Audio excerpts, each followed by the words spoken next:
2. 그 준엄한 가르침은 천성적으로 의무를 다할 자세가 되어 있는 준비된 영혼을 찾아냈다. 내 아버지와 어머니가 보여준 본보기는 그들이 내 마음의 첫 충동들을 다스릴 때 내세운 청교도적인 규율과 결합해 내 영혼을 내가 덕성이라 부르고자 하는 쪽으로 기울게 만들고야 말았다. 나에게는 나 자신을 구속하는 것이 다른 사람들이 스스로를 방기하는 것만큼이나 자연스러웠다. 그리고 내가 따라야 하는 그 엄격함은 나에게 반감은커녕 오히려 자기 만족을 가져다 주었다. 나는 미래에서 행복보다는 그것에 도달하기 위한 끝없는 노력을 구했고 벌써 행복과 덕성을 혼동하고 있었다. 물론 14살 배기 아이인 나는 아직 미확정의 가변적인 존재로 남아있었다. 하지만 곧 알리사에 대한 내 사랑이 나를 결연히 그 방향으로 빠져들게 만들었다. 내가 나 자신을 의식하게 된 건 갑작스런 내적 계시 덕분이었다.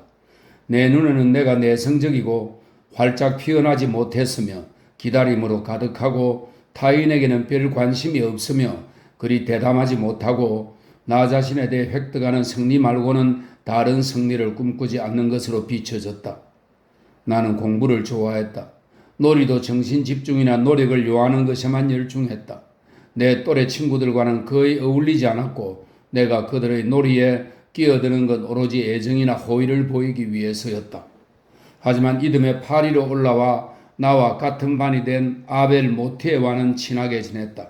아벨은 존경심보다는 정이 더 많이 가는 우아하고 태평스러운 아이였다. 그와 함께 있으면 적어도 내 생각이 끊임없이 줄다름질하는 르아브르와 퐁쾌즈마르 이야기를 할 수 있었다.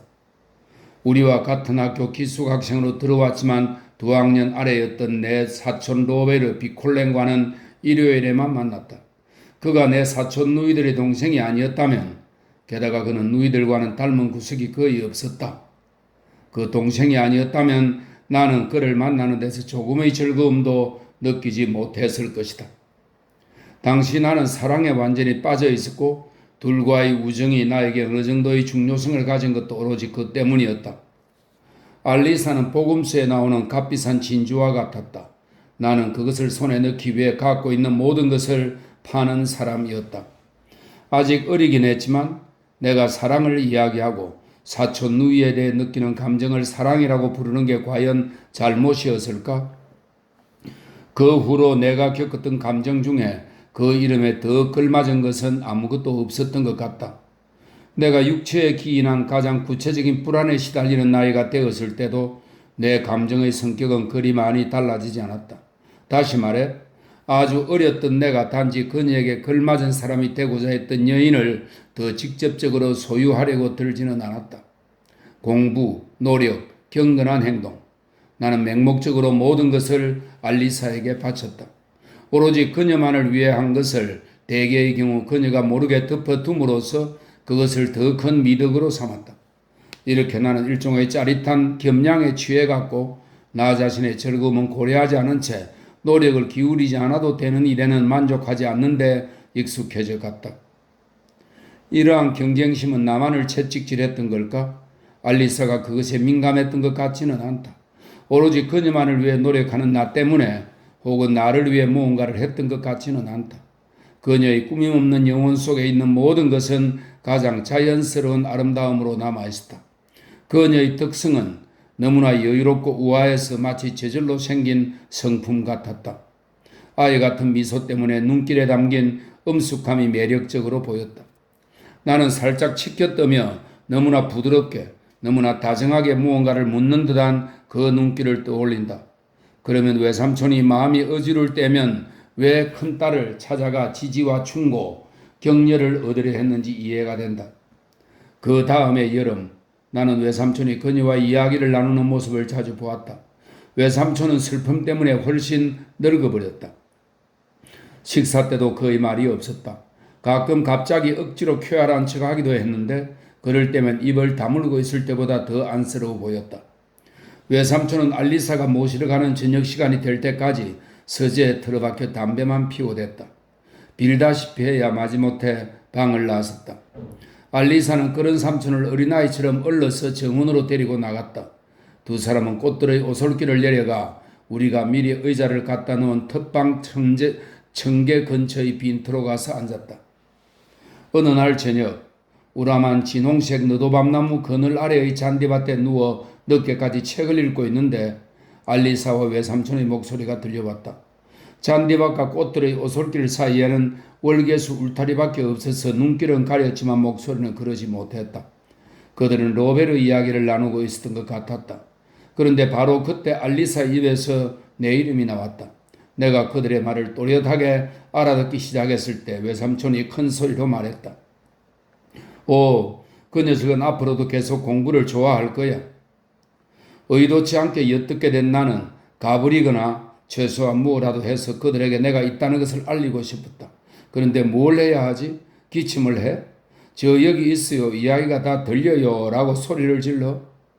내가 입을 다물고 가만히 있었던 것은 더 듣고 싶다는 호기심보다는 거북스러움과 소심함 때문이었다.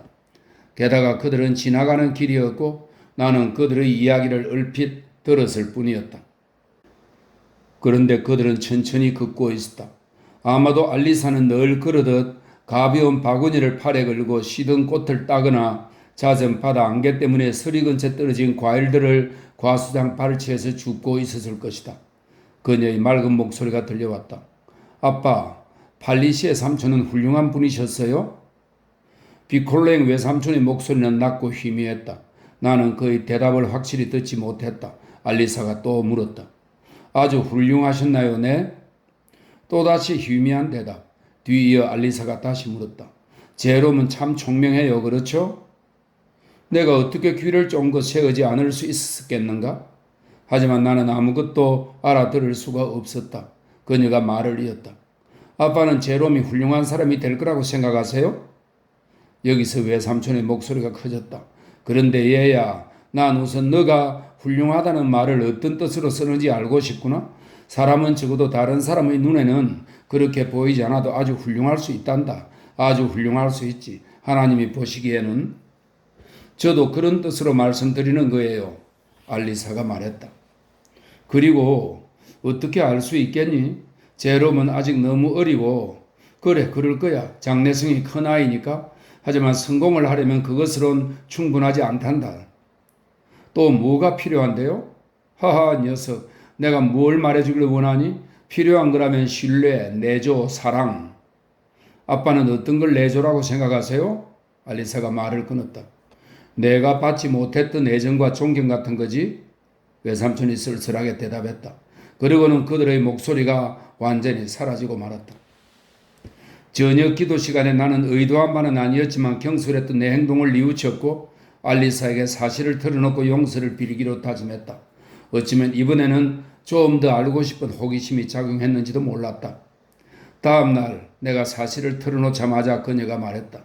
이런 제롬, 그렇게 엿듣는 건 아주 나쁜 짓이야. 기척을 하든지 가버리든지 했어야지. 엿들은 게 아니고 의도치 않게 들었다니까. 게다가 외삼촌과는 그냥 지나가는 길이었고 우린 천천히 거닐고 있었어. 그래. 하지만 거의 알아듣지도 못했어. 곧 들려오지도 않았고. 말해봐. 너가 성공하려면 무엇이 필요하냐고 물었을 때 외삼촌이 뭐라고 대답했어? 제롬, 너도 똑똑히 들었잖아. 그러면서 내 입으로 그걸 다시 말하게 하려고 그러는 거잖아. 그녀가 웃으면서 말했다. 다짐하는데 난 앞부분밖에 못 들었어. 외삼촌이 신뢰와 사랑에 대해 말했을 때 말이야. 아빠는 그 다음에 다른 많은 것들이 필요하다고 말씀하셨어. 그럼 너는 뭐라고 대답했고? 그녀의 표정이 갑자기 아주 심각해졌다. 아빠가 내주에 대해 말씀하셨을 때 난 너에게 너희 어머니가 계시다고 대답했어. 오 알리사, 어머니가 영원히 내 곁에 계시지 않으리라는 건 너도 잘 알잖나? 게다가 그건 같은 게 아니야. 알리사가 고개를 숙였다. 아빠도 그렇게 대답하셨어. 내가 떨면서 그녀의 손을 잡았다. 내가 나중에 무엇이 되든 내가 그것이 되고자 하는 건 널 위해서야. 하지만 제롬, 나도 너의 곁을 떠날 수 있어. 내 영혼이 내 말 속으로 들어갔다. 난 영원히 너의 곁을 떠나지 않을 거야. 그녀가 가볍게 어깨를 으쓱했다. 넌 혼자 걸을 만큼 강하지 못하니? 우리 각자는 홀로 주님께 나아가야 해. 하지만 나에게 그 길을 보여주는 건 바로 너야. 왜 너는 그리스도 말고 다른 안내자를 찾으려고 하는 거지? 우리가 서로 더 가까운 때가 있다고 생각해. 각자가 상대방을 잊고 주님께 기도할 때보다. 그래, 우리를 하나가 되게 해 주십사 기도하지. 내가 말을 끊었다. 그게 바로 내가 매일 아침 저녁으로 주님께 청하는 거야. 주님 안에서 하나 되는 것, 넌 그게 어떤 건지 이해하지 못하는 거니? 나도 온 마음으로 이해해. 그건 경배하는 같은 것 안에서 서로 미친 듯이 만나는 거야. 너 역시 경배한다는 걸 내가 아는 것, 내가 그것을 경배하는 건 바로 널 만나기 위해서야. 너의 경배는 전혀 순수하질 않아. 나한테 너무 많은 걸 요구하지 마. 거기서 널 만나지 못한다면 난 천국도 마다할 거야. 알리사가 입술에 손가락을 갖다 대더니 좀 더 엄숙하게 말했다. 너희는 먼저 그의 나라와 그의 의를 구하라. 우리가 나누었던 대화를 옮겨 적자니 어떤 아이들이 얼마나 심각한 이야기를 나누는지 모르는 사람들에게는 아이들의 대화답지 않은 것으로 비춰질 것 같은 느낌이 든다. 하지만 내가 어쩌겠는가?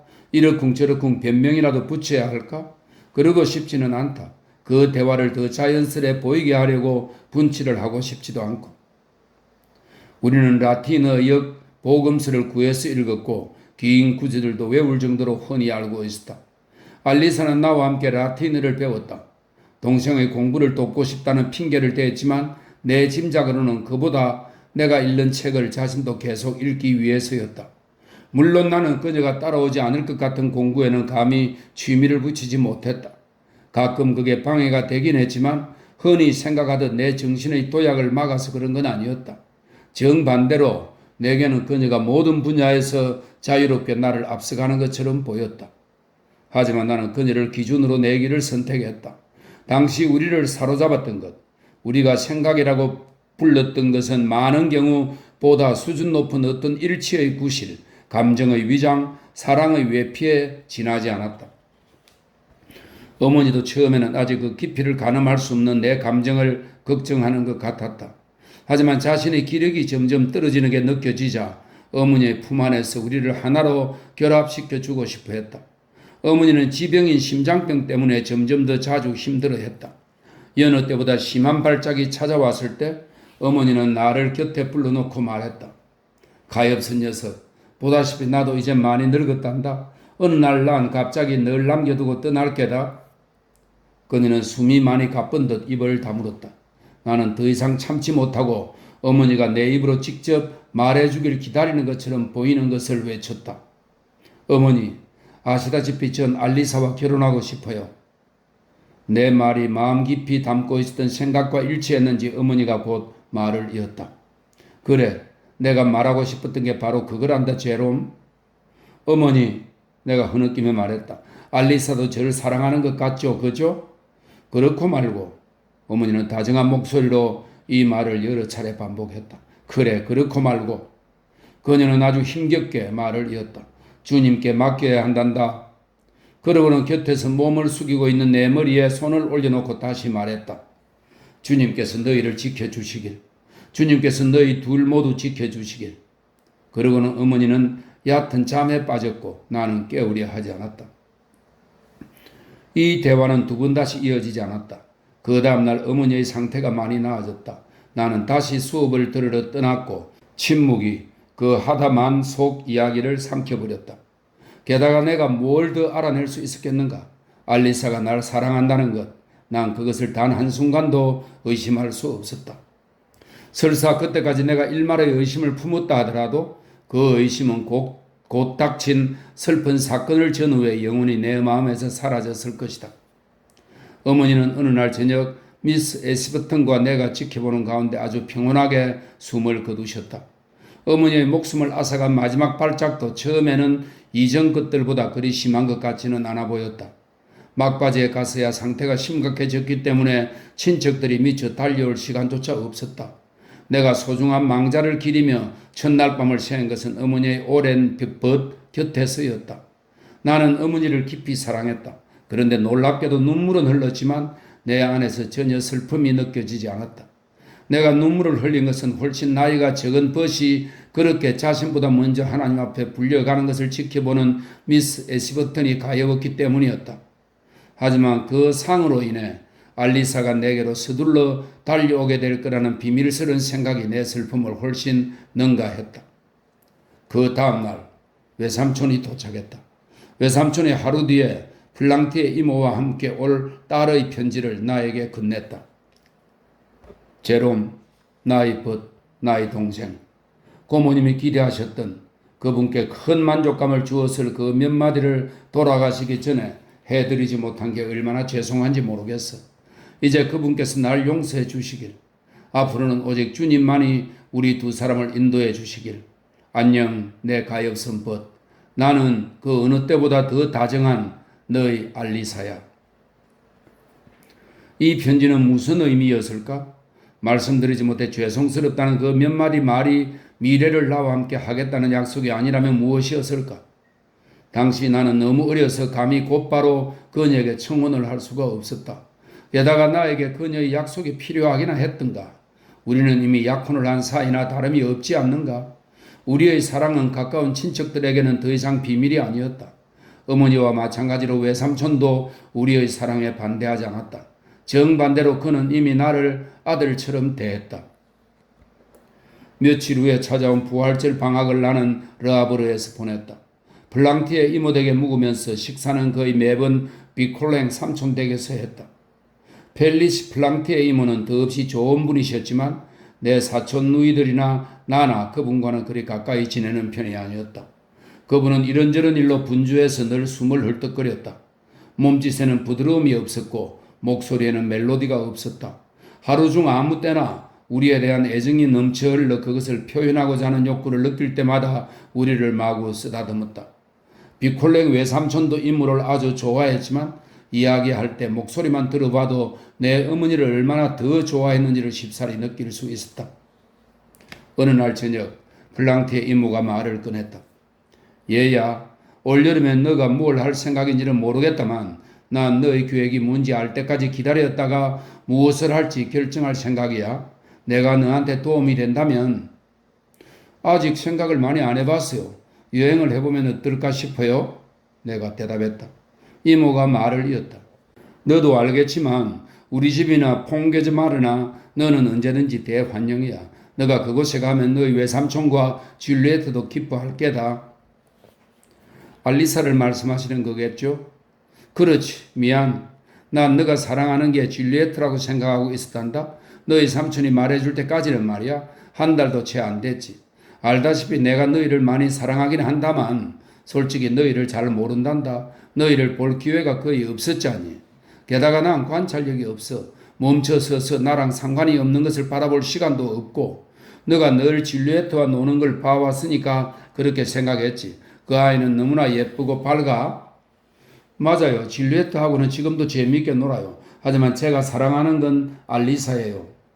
그럼 그야 너의 마음이지. 난 있잖니. 그 아이를 모르는 거나 마찬가지란다. 그 아이가 줄리에트보다 말수가 적기도 하고 너가 그 아이를 선택했다면 너 나름대로 어떤 훌륭한 이유가 있겠지? 이모, 전 알리사를 사랑하기로 선택하지 않았어요. 제가 어떤 이유로 알리사를 사랑하는지 생각해 본 적도 없고요. 화내지 말거라 제롬. 내가 무슨 딴 생각을 품고 말하는 건 아니니까. 너 때문에 너한테 말하려던 걸 잊어버렸구나. 그래, 이제 생각난다. 물론 나는 이 모든 게 혼사로 끝날 거라고 생각해. 하지만 너가 상중이라 당장 격식을 갖추어서 약혼을 할 수는 없지 않니. 게다가 너가 아직 어리기도 하고. 그래서 너희 엄마도 없는데 너가 퐁게즈 마르에서 지내면 사람들에게 안 좋아 보일 수도 있겠다는 생각이 들었단다. 이모, 저도 그래서 여행이나 다녀오겠다고 말씀드렸던 거예요. 그랬구나. 난 내가 거기 가서 너랑 같이 지내면 일이 훨씬 수월해질 거라고 생각했단다. 그래서 이번 여름에 시간을 좀 비워두었지. 제가 부탁을 드리기만 하면 미스 에스버튼이 기꺼이 와주실 거예요? 그 사람이 와줄 거라는 건 나도 안다. 하지만 그걸로는 충분치 않아. 그러니 나도 가마.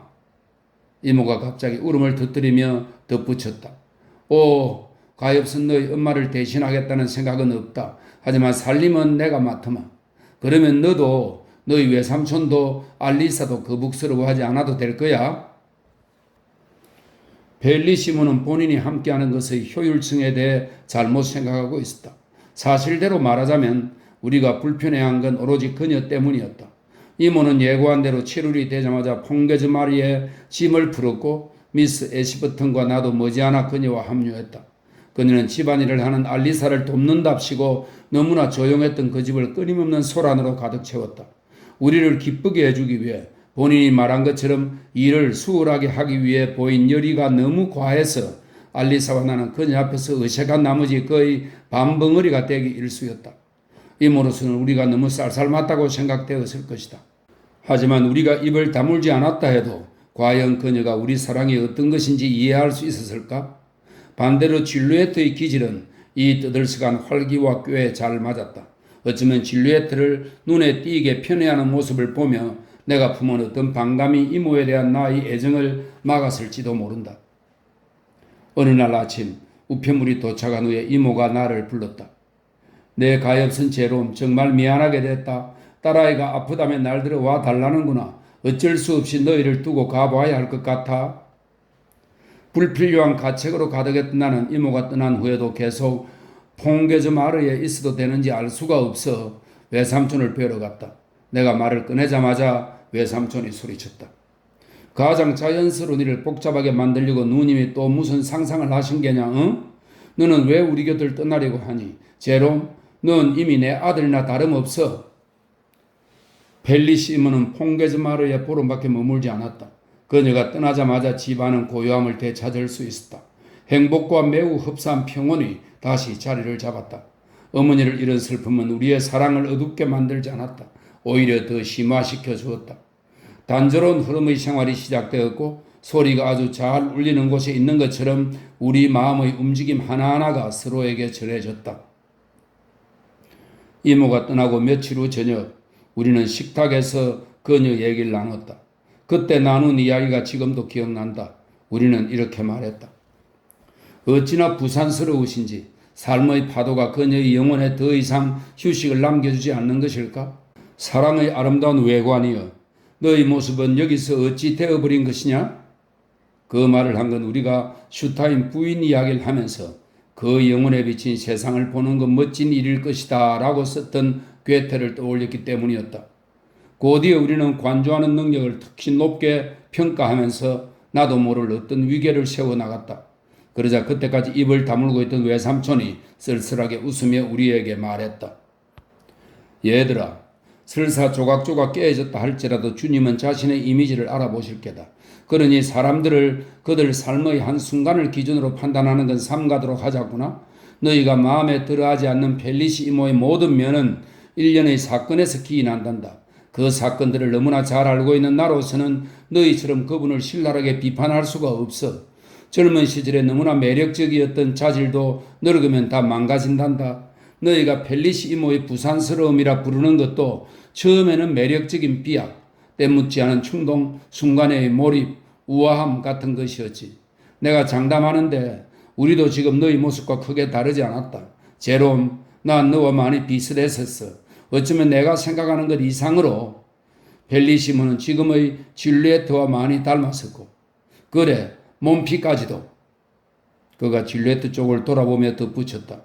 너희 목소리를 듣고 있으면 문득 누님이 떠올라. 웃는 모습도 닮았고 곧 없어지긴 했지만 가끔 팔꿈치를 앞으로 내밀고 깍지 긴 손가락에 이마를 기댄 채 아무것도 하지 않고 앉아있는 몸짓도 닮았어. 미스 에스버튼이 내 쪽을 돌아보며 거의 들리지 않는 목소리로 소곤거렸다. 너희 엄마, 알리사는 너희 엄마를 쏙 빼닮았어.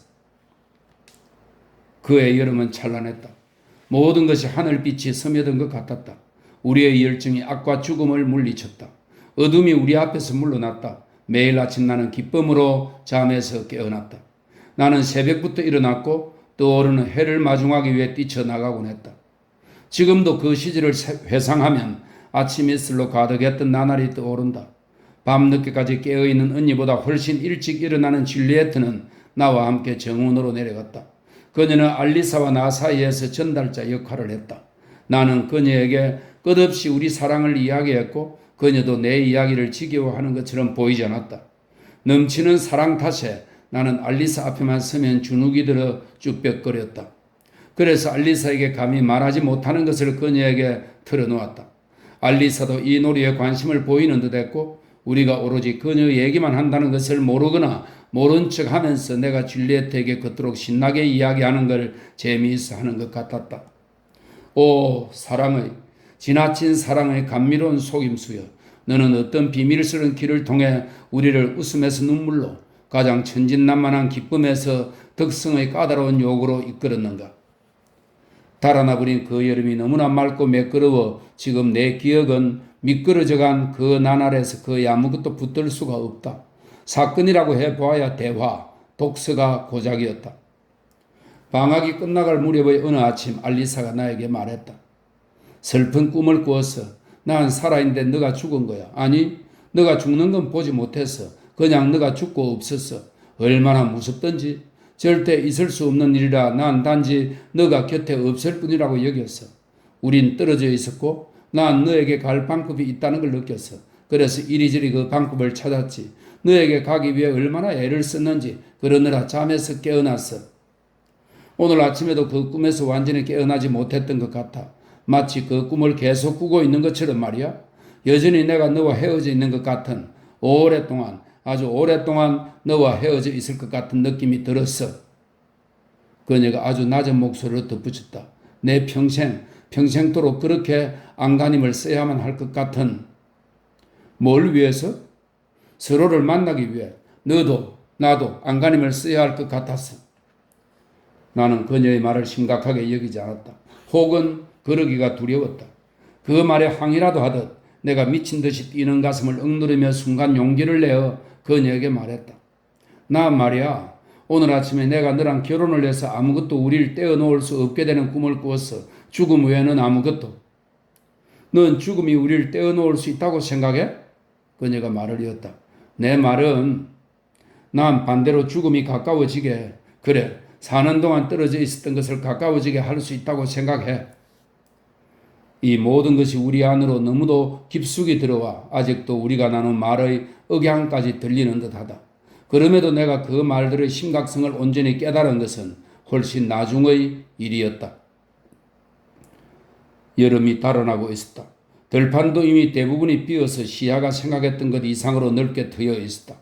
파리로 올라오기 전날, 아니 그 전날 저녁에 나는 줄리엣와 함께 아래 정원의 작은 숲으로 내려갔다. 어제 알리사한테 낭송해 준 게 뭐였어? 줄리엣가 물었다. 언제? 우리가 둘만 뒤에 남겨두고 갔을 때. 이회암갱 벤치에서? 아, 보들레르의 시 몇 구절이었을 거야? 어떤 구절? 나한테는 말해주기 싫어? 머지않아 우리는 차디찬 어둠 속에 잠기리니. 내가 마지못해 시작했다. 그러자 그녀가 곧 내 낭송을 끊고는 확연히 달라진 떨리는 목소리로 이어갔다. 안녕, 너무 짧은 우리 여름날의 찬란한 빛이여. 뭐야, 너도 알고 있었어? 너무 놀란 나머지 내가 소리쳤다. 넌 시를 좋아하지 않는 줄 알았는데? 왜? 오빠가 나한테는 시를 읊어주지 않았어? 그녀가 웃으면서 하지만 약간 어색해하며 말했다. 가끔 보면 오빠는 날 완전히 멍청한 애로 여기는 것 같아? 아주 총명하지만 시를 좋아하지 않을 수도 있어. 너가 시 얘기하는 걸 한 번도 들어본 적이 없고 나한테 시를 읊어달라고 한 적도 없잖아. 그건 알리사 언니가 도맡아 하니까. 그녀가 잠시 입을 다물고 있다가 불쑥 말했다. 모레 파리로 올라간다며? 그래야 해. 올 겨울에는 뭐 할 거야? 고등사범학교 첫 해니 공부해야지. 알리사하고는 언제 결혼할 생각이야? 군 복무 마치고 나서 내가 앞으로 뭘 하고 싶은지 좀 더 분명하게 알고 나면. 그러니까 오빠는 아직도 그걸 모르는구나. 아직은 알고 싶지 않아. 관심이 가는 게 너무나 많거든. 나는 선택을 하고 오로지 그것만 해야 하는 순간을 가능한 한 미루고 있어. 약혼을 미루는 것도 확실히 정해지는 게 두려워서야? 내가 대답하지 않고 어깨를 으쓱했다. 그녀가 캐 물었다. 그럼 무엇 때문에 약혼을 미뤄? 왜 당장 약혼을 안 해? 도대체 우리가 왜 약혼을 하겠니? 사람들에게 알리지 않아도 우리가 서로에게 속하며 앞으로도 그러리라는 것을 아는 것만으로 충분하잖아. 알리사에게 내 평생을 바치는 게 행복한데도 내 사랑을 약속으로 묶어놓는 게 더 아름답다고 생각하는 거야, 너는? 난 아니야. 서약 따윈 내 사랑에 대한 모욕으로 보일 거야. 내가 약혼을 원한다면 그건 알리사를 못 믿는 게 될 거고. 내가 못 믿는 건 언니가 아니야. 우리는 천천히 걸었다.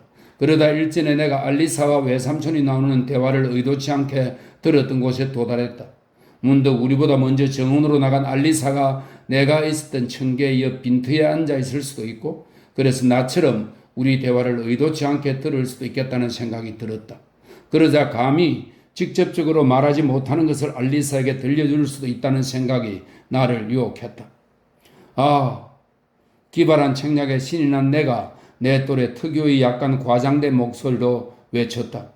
나는 내 말에 완전히 정신이 팔린 나머지 그녀가 말하지 않은 것에 담긴 줄리엣의 말을 알아듣지 못했다.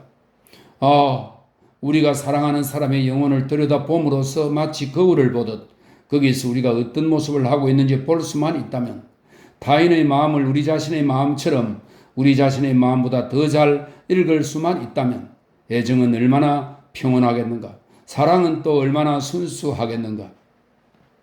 나는 오만하게도 줄리엣가 보인 동료가 내 형편없는 서정적 표현들 때문이라고 생각했다. 갑자기 그녀가 내 어깨에 얼굴을 물었다. 제롬, 난 오빠가 언니를 행복하게 해주리라는 걸 확신하고 싶어. 만약 언니가 오빠로 인해 고통을 겪어야 한다면 난 오빠를 미워할 거야. 줄리엣. 나는 그녀를 안아 이 말을 들어올리며 외쳤다.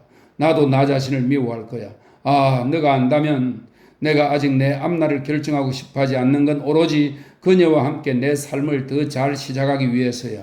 내 모든 미래는 그녀에게 걸려 있어. 그녀가 곁에 없다면 그 무엇도 난 원하지 않아.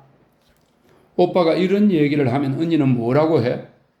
알리사에게는 이런 말 한 적이 없어. 우리가 아직 약혼을 하지 않은 것도 그 때문이야. 우리에게는 결혼 후에 할 것도 문제가 되지 않아. 줄리엣, 그녀와 함께하는 삶이 너무나 아름다워 보여서 난 감히 이해할 수 있겠어. 내가 감히 말도 못 꺼내는 걸. 오빠는 갑자기 언니를 행복하게 해주기를 원하는구나. 아니야, 그게 아니야. 난 두려워. 알리사에게 두려움을 줄까봐. 이해하겠니? 내가 어렴풋이 느끼는 그 어마어마한 행복이 알리사에게 겁을 줄까봐 두려워. 어느 날 내가 알리사에게 여행을 하고 싶으냐고 물어본 적이 있어. 그녀는 나에게 아무것도 원하지 않는다고. 자신에겐 그 고장들이 존재한다는 걸 아는 것으로, 그 고장들이 아름답고 그곳에 가는 것이 다른 사람들에게 허락된다는 걸 아는 것으로 충분하다고 대답했어. 오빠는 여행을 하고 싶어? 어디든. 내가 보기엔 삶 전체가 하나의 긴 여행 같아. 알리사와 함께 책들, 사람들, 고장들을 통해 하는 여행. 닻을 올린다는 말이 뭘 의미하는지 생각해 봤니? 그럼 자주 생각해. 그녀가 중얼거렸다. 하지만 나는 그녀의 말을 거의 듣지 않고 있었고 그것을 상처 입은 가련한 새처럼 바닥에 떨어지게 내버려 두었다. 내가 다시 말을 이었다. 한밤에 길을 나서고 새벽의 찬란함 속에서 잠을 깨고 파도의 불확실성 위에 단둘이 있음을 느끼고, 그러고는 우리가 아주 어릴 때 엽서에서 봤던 모든 것이 낯선 항구에 도착하고 오빠 팔에 기댄 알리사와 함께 성교를 내려가는 오빠의 모습이 그려져. 우리는 줄리엣가 우리에게 보냈을 편지를 찾으러 서둘러 우체국으로 갈 거야. 내가 웃으며 덧붙였다. 그녀가 남아있을 퐁게즈마르, 두 사람에게 너무나 작고 너무나 슬프고 너무나 멀어 보일 퐁게즈마르로부터 온 편지. 줄리엣가 정말 이렇게 말했을까? 나는 단언할 수가 없다. 다시 말하지만 나는 내 사랑으로 충만해 있어서 그것의 표현이 아닌 다른 어떤 말에도 거의 귀를 기울이지 않고 있었다. 우리는 청계 옆 빈터 근처에 도착했다. 우리가 되돌아가려는데 알리사가 갑자기 그늘에서 모습을 드러냈다. 그녀의 얼굴이 너무 창백해서 줄리엣가 소리를 질렀다. 그래, 내가 몸이 안 좋아. 알리사가 서둘러 웅얼거렸다. 공기가 차네. 난 집으로 돌아가는 게 좋을 것 같아. 그녀는 곧장 우리 곁을 떠나 빠른 걸음으로 집으로 돌아갔다. 우리가 한 얘기를 들었나 봐. 알리사가 약간 멀어지자마자 줄리엣가 말했다. 하지만 우린 그녀의 기분을 상하게 할 이야기는 전혀 하지 않았는걸. 그보다는 나도 가봐야겠어. 줄리엣가 언니를 쫓아 달려가며 말했다. 그날 밤 나는 잠을 이룰 수가 없었다. 알리사는 저녁 식사 때 내려왔지만 머리가 아프다며 곧 자기 방으로 올라가 버렸다. 그녀는 우리의 대화에서 뭘 들었을까? 나는 불안한 심정으로 우리가 했던 말들을 되새겨 보았다. 그리고는 어쩌면 팔로 줄리에트를 감싼 채 너무 가까이 붙어서 그런 게 잘못이었다고 생각하기도 했다. 하지만 그건 어린 시절부터의 습관이었다.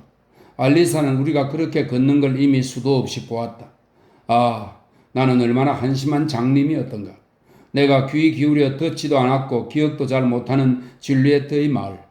어쩌면 알리사가 그걸 더 잘 들었을지도 모른다는 생각은 한순간도 하지 못하고 내 잘못만 더듬어 찾고 있었던 나는 아무렴 어때? 불안감에 정신이 나가고 알리사가 날 의심할 수도 있다는 생각에 겁을 먹은 나는 다른 위험은 상상하지 못한 채 내가 줄리에트에게 말했던 것과는 상관없이 어쩌면 그녀가 나에게 했던 말에 자극을 받아 내 가책과 두려움을 극복하기로 그 다음날 바로 약혼을 하기로 결심했다. 그날은 내가 떠나기 전날이었다. 나는 그녀의 슬픔을 그 탓으로 돌릴 수도 있었다. 그녀는 날 피하는 것처럼 보였고 그녀와 단둘이 만나보지도 못한 채 하루가 지나가고 있었다. 나는 그녀에게 말을 해보지도 못하고 떠나야 할지도 모른다는 두려움에 떠밀려 저녁 식사 시간 직전에 그녀의 방으로 올라갔다. 그녀는 산호 목걸이를 하는 중이었는데 그걸 목에 걸기 위해 양팔을 들고 몸을 숙인 채 문을 등지고 서서 어깨너머로 불이 켜진 두 촛대 사이의 거울을 쳐다보고 있었다. 그녀가 나를 본 건 거울을 통해서였는데 그녀는 그 고개를 돌리지 않은 채 얼마 동안 거울 속의 나를 계속 쳐다보았다. 어머, 문이 안 잠겨 있었던 거야? 그녀가 말했다. 노크를 했는데 대답이 없었어, 알리사. 내가 내일 떠나는 거 알지? 그녀는 아무 대답도 하지 않고 결국 고리를 채우지 못한 목걸이를 벽난로 위에 올려놓았다. 약혼이라는 말이 너무 노골적이고 거칠어 보여 나는 애둘러 말을 했다. 내 말 뜻을 알아듣자마자 알리사는 비틀거리는 듯 하다가 벽난로에 기댔다. 하지만 나 역시 너무나 떨렸기 때문에 감히 그녀 쪽을 바라보지 못했다. 나는 그녀 가까이 있었다. 나는 눈을 들지 못한 채 그녀의 손을 잡았다. 그녀는 손을 빼지 않았다. 그녀는 얼굴을 조금 기울이고 내 손을 살짝 들어 거기에 입을 맞추고는 나에게 반쯤 기댄 채 속삭였다. 아니, 제롬, 아니야. 우리 약혼하지는 말자, 제발. 내 심장이 너무나 세차게 뛰어 그녀도 그것을 느꼈으리라. 그녀가 더 부드럽게 말을 이었다. 아니, 아직은. 내가 왜? 라고 묻자 그녀가 대답했다. 왜냐고? 그렇게 물을 사람은 오히려 나야. 왜 바꾸려고 해? 난 감히 그녀에게 전날의 대화에 대해 말을 꺼낼 수가 없었다. 하지만 아마도 그녀는 내가 그 생각을 하고 있다는 걸 느꼈고 내 생각에 대한 대답으로 날 뚫어지게 쳐다보며 말했다. 넌 잘못 생각하고 있어, 제롬. 나에겐 그렇게 많은 행복이 필요치 않아. 우린 이대로 행복하지 않니? 그녀가 웃으려고 애를 썼지만 되질 않았다. 아니, 행복하지 않아. 너희 곁을 떠나야 하니까. 제롬, 오늘 저녁에는 너에게 말할 수 없어. 우리의 마지막 순간을 망치지 말자. 아니야. 난 그 어느 때보다 널 사랑하니까 안심해. 편지를 쓸게. 너한테 설명을 할게. 내일 당장. 너가 떠나자마자 편지를 쓰겠다고 약속할게. 이제 가. 이런 내가 울고 있네. 제발 가줘. 그녀가 날 밀어냈다. 천천히 그녀에게서 나를 떼어냈다. 그것이 우리의 작별 인사였다. 왜냐하면 그날 저녁 난 그녀에게 더는 아무 말도 할 수 없었고 그 다음날 내가 떠날 때 그녀는 방에 틀어박혀 있었으니까. 나는 창가에 서서 내가 탄 마차가 멀어져 가는 것을 바라보며 손을 흔드는 그녀를 보았다.